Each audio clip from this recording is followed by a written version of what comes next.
Salut Loïc, comment vas-tu? Tranquillement, en mode confinement, comme tout le monde, j'espère. Bienvenue à toi sur Bunkerland, je suis très heureux de te recevoir mon pote, ça fait plaisir, moi je t'ai découvert sur YouTube comme beaucoup de gens on va dire.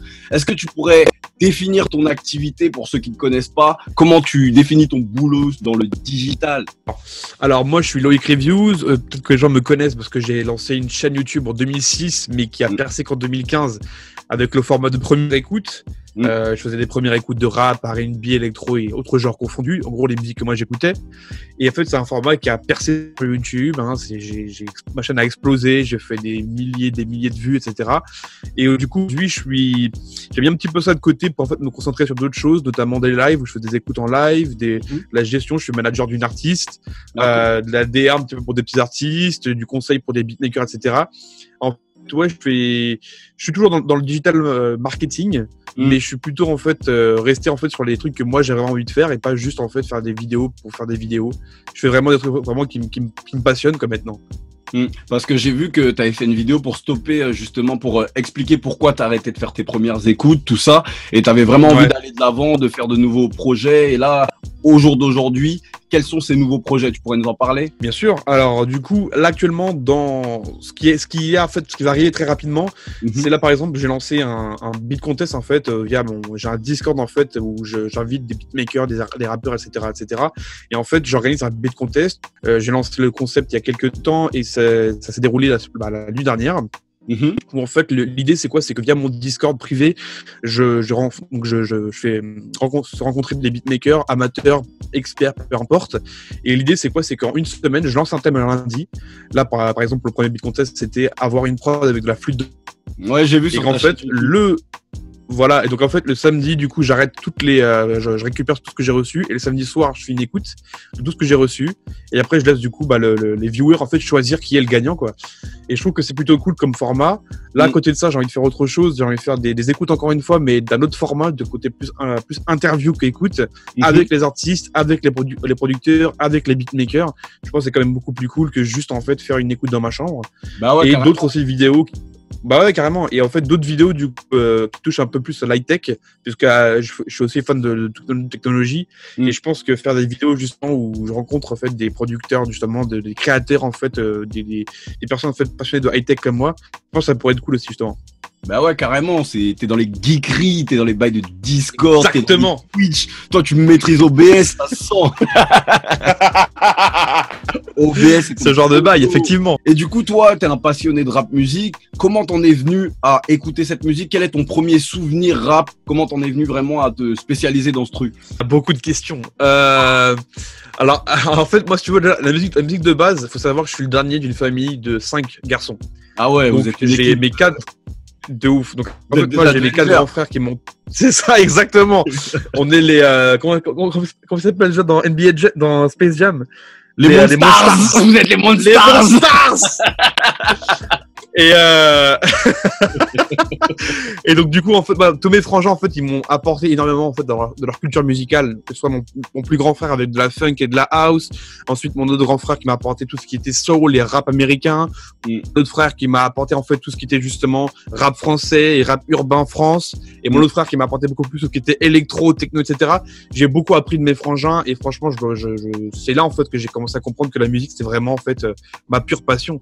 Et mon souvenir du coup mon premier souvenir de rap tout court, je pense que c'était un de mes frangins qui m'a fait écouter Lunatic en fait. Ah ouais, Lunatic. Qui m'a fait écouter le Crimpay. Ouais. Enfin même pas. Ah non. Je sais pas si Lunatic le premier souvenir. Je pense que ça devait être 2 balles de neg. Ah ouais. Les sages poètes. Je crois que mes premiers souvenirs, les premières paroles de rap français, je me rappelle, c'était amour. Une énigme. Énigme. Ah ouais.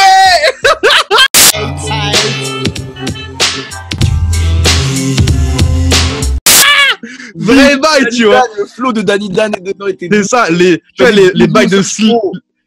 Exactement, les bails de Zoxy, tu vois, les bails de Bello, le bail de Sléo aussi, tu vois. Moi, quand il m'a dit j'ai les plus beaux textiles, il était trop bien sapé. C'était le premier Renoir avec des nattes que je voyais à la télé, ça m'a touché, hein, j'étais dedans. Il était très fort, très très fort, incroyable. Mais donc, ouais, ça, c'est mon premier souvenir vraiment de rap français, je pense, ouais. Et même de là, d'ailleurs, aujourd'hui, en plus, comme tu disais, d'être dans le digital, d'être passionné de rap musique, tu produis aussi? Tu fais des productions pour des artistes? Tu pourrais nous parler de cette activité? Comment t'en es venu à la production? Alors, je produis. Enfin, moi, je me considère pas comme un producteur, je me considère comme un beatmaker, mais un beatmaker amateur. Parce que j'ai beau conseiller des gens, etc., qui ont beaucoup plus de niveau que moi, qui ont beaucoup plus de placements que moi. Il n'empêche qu'en fait, moi, je suis juste un beatmaker qui fait ça par pur plaisir. Je fais pas ça, en fait, pour faire des placements, mais par pur plaisir. En gros, si j'ai une idée, je vais la mettre dans mon DAW, dans Ableton. Team Ableton. Dans des Team Ableton. Ableton, moi, c'est un truc, on dirait ça a été créé contre moi, je le maîtrise pas, pourtant les sons qui en sortent, ça tue, gros. Mais ouais, donc du coup, ouais, en fait, moi, je produis vraiment par pur plaisir, en fait. Et c'est sûr que j'ai fait des placements par-ci par-là. Je me rappelle, j'ai fait 2-3 placements pour des petits rappeurs français. J'ai fait un placement pour un rappeur ukrainien, je crois. Ah ouais. Et moi, je crois que mon plus gros placement, c'est pour Olkari. Olkari, c'était quel titre? C'était un titre, en fait, qui est pas sorti sur la plateforme. Je crois que c'était un titre qui était fait purement pour le fun. C'était un son qui a été fait pour la promotion de son site de merchandising. Ouais. Et c'était en fait, j'avais samplé le thème de Roronoa Zoro de One Piece. Ah bah ouais. Et la prod, il est à fond dans ça. C'était une dinguerie. La prod, c'était une dinguerie et tout. Et c'était violent, quoi. Et ces temps-ci, toi, est-ce que tu aurais des artistes que tu as repérés, des artistes qui t'ont tapé dans l'œil, autant que ce soit sur leur performance, leur musicalité, leur style, un artiste qui t'a vraiment, un ou une artiste ou plusieurs, qui t'ont vraiment marqué musicalement? Musicalement, il y en a plein, en fait, il y en a plein. Après, tout dépend de leur niveau, tu vois. Après, il y a les gens les plus connus, mais je pense pas que ça sert à mon niveau, je pense pas que ça sert à quoi que ce soit, en fait, que je m'intéresse, en fait, ou alors que je m'accroche à des artistes reconnus, parce que je très bien que j'aurais du mal, en fait, à justement les accoster, ou même simplement, en fait, être dans leur cercle. Alors que du coup, tu vois, à mon niveau, je vois des artistes qui sont super, super talentueux. Je peux parler de mon artiste Emma Vander, ouais, je manage, mais aussi, tu vois, par exemple, un artiste que tu as eu très récemment en interview, Jack Flag. Jack Flag, mon gars du Mans, je le tape quand il veut à n'importe quel Street Fighter. Tu vois, Jack Flag, c'est un mec, franchement, je trouve que c'est un mec qui est bourré de talent, en pleine indépendance, et qui réussit à faire des 100K streams sur un single. Je trouve ça énorme, tu vois. Et après, il y en a plein d'autres, tu vois. Après, il y a plein d'artistes qui me contactent par message, etc., de par ma chaîne, tu vois. Donc, il y en a plein qui m'ont contacté, il y en a plein que je retiens. Il y a Evan Boreal, je sais pas si tu connais, c'est un artiste R&B qui fait très très peu de sons, mais il est très très fort. Je vous conseille d'écouter Rose, qu'il a fait, un super gros son qui est samplé TLC, No Scrubs. Ah ouais, lourd. Il y a aussi, il y a plein d'artistes, en fait, qui m'ont contacté. Donc, pour les citer, ce serait compliqué, mais en tête, c'est eux qui me viennent en esprit. Justement, j'allais rebondir sur ce que tu as dit en début de réponse. Emma Vander, qui est une artiste que tu produis. Emma. Et comment t'en es venu à manager une artiste? Comment t'as passé le pas de beatmaker, créateur de contenu, à manager d'une artiste? Comment s'est fait la rencontre, tout ça? En fait, c'était assez particulier, en fait, parce que ça remonte à 2018. Ouais, 2018. Et donc en fait, je l'ai rencontré sur Instagram, en fait, comme beaucoup d'artistes. Ouais, carrément. J'ai envie de te dire. Parce que j'avais rencontré en parenthèse Stéphanie McCain sur Instagram aussi, quelques mois avant. Que de l'amour pour Stéphanie.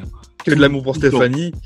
Et donc du coup, en fait, quelques mois après avoir rencontré Stéphanie, j'ai rencontré Emma qui avait fait une cover de Harry Stone que je suivais du coup sur Instagram. Et du coup, j'avais vraiment accroché à la voix d'Emma. J'ai fait putain, elle a vraiment un talent. Il faut vraiment en fait que je lui parle et que du coup je lui pose des questions sur ce qu'elle fait, etc., etc. Donc j'ai commencé à la suivre, je lui ai envoyé des messages, etc. On a commencé à discuter. On est devenus potes simplement. Et en fait, je la coachais tout simplement. Je la coachais de manière régulière. Elle m'envoyait des covers. Exactement, en fait, elle m'envoyait à chaque fois des démos, des trucs comme ça, donc je lui donnais mon avis. Pareil, on parlait du coup de direction artistique sur ce qu'elle devait faire, en gros, en fait, simplement, j'étais son manager de manière officieuse, simplement, pendant pas mal de mois. Et en fait, c'est juste qu'à un moment, on s'est dit, c'est quoi, vas-y, je vais être ton manager de manière officielle, quoi. Ouais. C'est juste que pour l'instant, je touche rien, etc., parce que c'est juste en tant qu'ami. Et parce qu'en fait, elle est dans une phase de développement où encore elle est signée donc sur le label de A2H, Palace Prod. Okay. Palace Prod. Mais en fait, là, du coup, en fait, là, l'idée, c'est quoi? C'est qu'on puisse justement la faire signer justement sur un gros label. Et là, effectivement, c'est là que tout mon rôle de manager, effectivement, aurait beaucoup plus d'importance. Ouais, beaucoup plus d'impact et tout. Exactement, mais pour l'instant, c'est vrai que je prends ce job vraiment avec énormément de plaisir parce que c'est vraiment un truc que j'aime beaucoup. C'est vraiment une fille que je trouve qui a énormément de talent. Je crois vraiment en elle et c'est pour ça que je veux pas du tout la lâcher, quoi. C'est vraiment, va falloir préparer les papiers, les sessions, tout ça, les contrats bizarres, va falloir préparer ça. Fais pas Je les vais m'acheter un stylo Mont Blanc 360. exprès. Et toi, t'as rencontré pas mal d'artistes durant ta vie, ton périple et tout. Est-ce qu'il y a une rencontre qui t'aurait marqué, une rencontre que ce soit avec un artiste ou je sais pas, que t'aurais croisé en studio ou dans une rue ou n'importe où, un truc qui t'a vraiment marqué? Bah déjà, par rapport aux artistes en particulier, je pense que lorsque j'ai été invité à la soirée Sométique, par exemple. Ouais, je m'en rappelle. 99. Donc pour ceux qui connaissent pas. Donc en fait, pour ceux qui connaissent pas, du coup, le Sommet, du coup, c'est un groupe de producteurs, de beatmakers, avec Olivier Lesniki, le Motif, Estoukiz, Joshy Josh, Easily, Shabs, etc. J'en passe. Enfin, Junior à la prod, donc que des gros dans les billboards français. Et en fait, ce qui était assez fou, c'est quoi? C'est qu'ils m'ont reconnu, simplement. Ah, bah ouais. Et bon, Estoukiz, on se parlait depuis longtemps, mais on s'était jamais rencontrés. Mais du coup, en fait, le fait que d'autres en fait personnalités du monde de la musique me reconnaissent, c'était assez fou, quoi. Ouais, et pareil, lorsque j'ai été invité à une soirée Red Bull, c'est Mehdi Maizi en fait qui m'a reconnu. Ouais. Et donc en fait là j'ai halluciné, quoi. Je me suis dit, putain, il sait qui je suis, quoi. J'ai fait merde, c'est un truc de malade. Lui c'est vraiment quelqu'un et il sait qui je suis. C'est un truc de ouf. En fait, disons que ta chaîne YouTube a fait de toi un personnage public au final. C'est sûr que c'est ça, en fait. Maintenant, YouTube, c'est devenu comme une chaîne, c'est devenu en fait de la télé. Pour moi, c'est la nouvelle télé, c'est la télé 2.0. Parce que non seulement il y a encore plus de contenu que la télé, mais forcément, à partir du moment où on expose nos idées sur YouTube, forcément, c'est une plateforme publique. Et donc, on devient automatiquement une personnalité publique. Maintenant, ce qui fait qu'une personnalité plus ou moins connue, c'est ton nombre de vues, ton nombre de followers, ton nombre d'abonnés. Et donc, moi, effectivement, de par mon nombre d'abonnés, je dis pas que j'ai 1 million d'abonnés, mais loin de là, mais en fait, même si j'avais 100 000 abonnés, 130 000 abonnés, peu importe, le fait de savoir qu'effectivement, il y a des gens du milieu qui, en fait, me reconnaissent, en fait, ça fait du coup, non seulement, ça booste mon ego, mais en plus, ça, en fait, moi, en fait, dans ma tête, je me dis que ça me crée, du coup, une certaine légitimité. Parce que, du coup, je suis pas juste un mec qui fait des vidéos, je suis un mec, en fait, qui est reconnu, du coup, par certaines personnes du milieu, quoi. Et en tant que YouTubeur, sur vraiment l'aspect YouTube, t'as déjà fait des partenariats, tout ça? Ouais, j'en ai fait. Alors, j'en ai eu en fait un peu dans tous les sens. J'ai eu des marques qui m'ont envoyé par exemple des trucs à tester, des micros à tester. J'ai eu des marques qui ont envoyé des vêtements à porter. J'ai eu des artistes ou des managers en fait qui voulaient que je fasse des écoutes en fait, des écoutes promo payantes entre guillemets de leurs artistes. Et à côté de ça, je pense que le partenariat le plus fou que j'ai pu avoir, c'est avec McDonald's. Ah ouais, tu nous en parles. Improbable. J'avais fait un vieux Ronald. Absolument fou. J'avais fait un vlog sur ma chaîne secondaire où en fait j'avais été testé en fait à l'époque les nouveaux burgers signature. Ouais. Donc, en fait, il y avait carrément une campagne qui a été faite, etc. Donc j'ai participé à cet événement-là. Et en fait, après ça, en fait, simplement ils ont vu qu'il y avait une bonne entente entre moi et leur équipe. Et en fait, ils m'ont envoyé un pack pour le retour du 280. Et en fait, il y avait un vinyle avec. Ah, cool. Il y avait un vinyle 280. Ils avaient fait un album pour le 280 et ils voulaient que je fasse une première écoute. C'était un truc. Attends, je crois que je l'ai. Attends, je ramène ça. Pour voir le vinyle. Voilà le fameux vinyle. Oh là là, 280, incroyable. Ce sera ça. Ils ont pas blagué, hein. Ce sera ça la vidéo. Je sais pas si c'est à l'envers ou pas là. Un album qui ne mâche pas que des mots. Oh là là. Et genre, ils ont le pire c'est pas ça. Le pire c'est qu'ils ont vraiment fait une tracklist et tout. Il y a qui et c'est des vrais sons. En fait, je pense qu'en fait c'est l'équipe qui l'a fait, c'est Upper Studio qui l'a fait. Ouais. Et du coup c'est les gens en fait, c'est les gens de l'équipe quoi. Ouais, et du coup c'est vraiment des sons, c'est des vrais sons. Genre à plusieurs, Pimpin, Botte d'oignon, Bérangère Ladal, Oignon Free, Bouche de Zone, Fritz Styler, La Bande d'Haché, Extinction de Voix, Paco, ça. Et c'est n'importe quoi, et c'est vraiment n'importe quoi, et c'est vraiment des vrais sons quoi. C'est assez ouf. C'est assez ouf. Tu t'es retrouvé sur la BO du 280. Ah mon gars, c'est incroyable. Mais ouais, du coup, c'est vrai que c'est un de mes vinyles préférés, on va dire. J'en ai d'autres avec moi là. Mais ouais, c'est un de mes vinyles préférés. C'est une de mes expériences partenariat assez les plus dingues que j'ai pu avoir. Et toi, justement, comme maintenant, comme tu l'as dit, grâce à ta chaîne YouTube et à tes expériences, tu as été reconnu par des acteurs du milieu. T'as jamais pensé à vouloir, je sais pas, par exemple, bosser pour un label en tant que DA, en tant que faire ce genre de métier? Bah en fait, un label indé ou major. Ouais. Bah en fait, tu sais quoi, c'est que oui, c'est en fait, depuis longtemps, c'est un truc que j'aurais aimé faire, tu vois. Je me rappelle, au tout début de ma chaîne, lorsque ma chaîne commençait à faire des vues, je me suis dit, tu sais quoi, je vais contacter des radios, à la base. Je vais contacter des radios pour, en fait, du coup, bosser avec eux, faire des chroniques, quoi que ce soit. Personne n'a répondu. Dans les bon, tant pis, je passe mon chemin. Donc je passe mon chemin. Mais tu vois là, bosser avec Emma, en fait, je trouve que c'est justement un bon moyen pour moi du coup de me faire les armes, pour justement devenir un DA, tu vois. Et pareil, ce que je fais du coup à côté avec les autres artistes, les beatmakers, etc. Pareil, c'est un bon moyen pour moi du coup de rajouter des flèches à mon carquois, pour en fait justement me préparer pour justement un avenir si possible dans le DA. Parce que moi, je me suis toujours dit, je rêverais d'être un Rick Rubin à la française. Donc ouais, en fait, là, franchement, idéalement, je rêverais d'être un vrai DA, d'être un DA en fait, encore une fois, légitime, qui pourrait justement bosser auprès de Major, quoi. Et t'as jamais pensé, par exemple, à monter ta propre structure pour faire tes armes, par exemple, je sais pas, créer un label sous forme d'assaut, signer en distrib avec une distrib, et après essayer de sortir des singles d'artistes, faire un truc comme ça?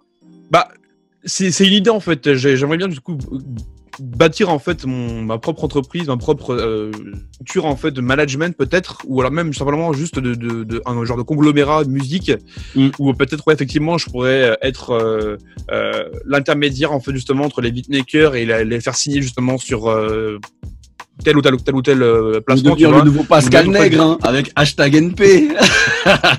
un genre de bail comme ça, tu vois. Bon, après c'est pas un truc novateur, mais bon, même pour l'instant, encore une fois, je trouve que en fait c'est plein d'idées que j'aimerais bien établir. Mais encore une fois, moi j'ai une nature en fait où tu veux te sentir j'aime pas en fait faire les choses.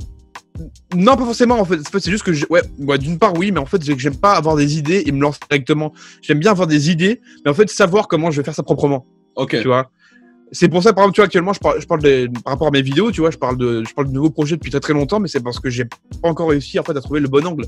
Maintenant, par exemple, le beat contest, par exemple, que je fais maintenant, c'est un truc, ça fait depuis 3 ans que j'en parle, mais je sais jamais su comment le faire. Et tu vois, donc ça prend un peu de temps, mais tu vois, au moins maintenant, c'est propre, c'est carré et tout, c'est dynamique, c'est réactif et tout. Donc, ouais, je prends du temps pour faire les trucs, mais quand je le fais, je fais vraiment au mieux que je peux, tu vois. Et moi, j'aimerais te parler d'un truc, c'est tout ce qui est les nouveaux moyens de promotion de chansons, tout ce qui est TikTok, les challenges, des trucs comme ça. Toi, bon, qu'est-ce que t'en penses? Bah, moi, je trouve que c'est logique. En fait, c'est une suite logique. Il y a quelques temps encore, je sais pas si tu te rappelles, mais sur Facebook, les artistes en fait misaient beaucoup sur Facebook, simplement, pour en fait faire de la pub pour leur son. Maintenant, TikTok, c'est forcément le réseau. Il me semble que c'est le réseau social où il y a le plus de membres actifs. Donc, moi, je trouve ça logique en fait de faire des placements exprès pour ce genre de réseau-là, parce que un artiste en fait qui a une cible, effectivement, qui a une audience qui en fait pas majeure partie, mais qui en grande partie fait partie justement de cette audience des 16-25 ans à peu près. C'est sûr qu'il faut tabler là-dessus. Faut vraiment faire en sorte que justement on ait un son qui puisse vraiment rentrer dans la tête et qui puisse justement devenir viral sur ce genre de plateforme-là. Et quand on voit par exemple entre Drake qui fait toutes 6 slides pour TikTok, avec vraiment en fait où il a balancé carrément le son en avance à un groupe de danseurs collé sur TikTok, et à côté on a Travis Scott qui fait un concert live gratuit sur Fortnite. Ouais, ça c'est incroyable, hein, les nouvelles. C'est les mecs qui ont tout compris en fait. C'est les mecs on peut très bien en fait les critiquer parce que c'est pas forcément les canaux de publication, de communication les plus traditionnels, mais c'est les mecs qui ont tout compris parce que en fait, c'est maintenant que dans une planète Terre en 2020 absolument confinée, on n'a pas forcément le droit de sortir, il n'y a pas d'événements, il n'y a pas de spectacles, etc. Rester chez soi, rester sur les réseaux, sur les jeux vidéo, c'est le meilleur moyen de s'évader. Donc forcément les mecs ils disent quoi, on sait que Fortnite c'est un jeu gratuit, que tout le monde peut y accéder. Vas-y, on fait un concert. Plus derrière, on place un nouveau son en exclu et boum, les streams ils vont exploser.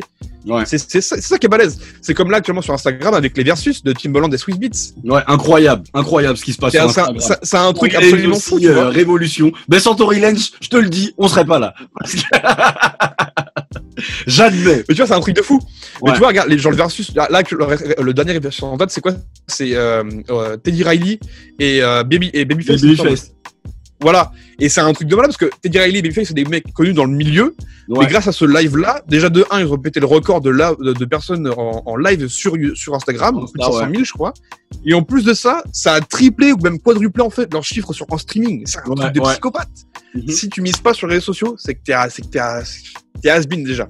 Si t'es un artiste en 2020 et que tu penses pas aux réseaux sociaux, t'es à l'ouest. Ouais. Faut toujours en fait avoir un coup d'avance maintenant. C'est déjà le cas depuis très longtemps, mais moi je pense que maintenant en fait quand t'as un artiste qui se lance, si t'as pas déjà un coup d'avance, t'as du retard. Ouais, Ça veut dire t'as beau déjà être présent partout.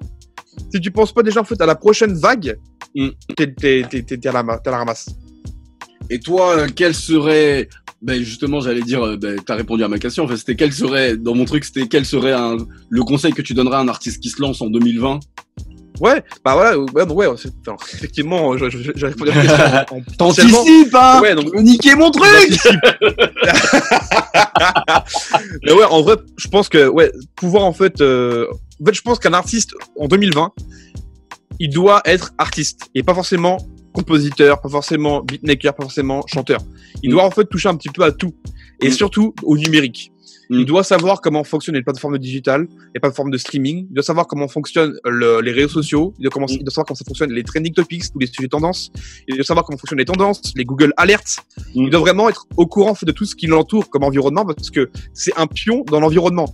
S'il comprend comment fonctionne son environnement, son marché, son audience, il pourra avoir une carrière pérenne. Pour moi, c'est clair et net. C'est pour ça qu'un artiste aujourd'hui, ce que je dis à Emma aujourd'hui, je dis clairement, essaye de vraiment rester à l'affût de tout ce qui se passe, de toutes les tendances qui arrivent. Même un truc tout bas sur TikTok, tu fais une danse peut-être qui est en tendance, mais tu mets peut-être ton son à la place de la musique connue pour gagner justement en fait l'intérêt des gens. C'est un truc tout bête, mais il faut vraiment réussir en fait à s'intéresser à tout ce qui t'entoure. Et toi, quels sont tes prochains? C'est quoi la suite pour toi en 2020?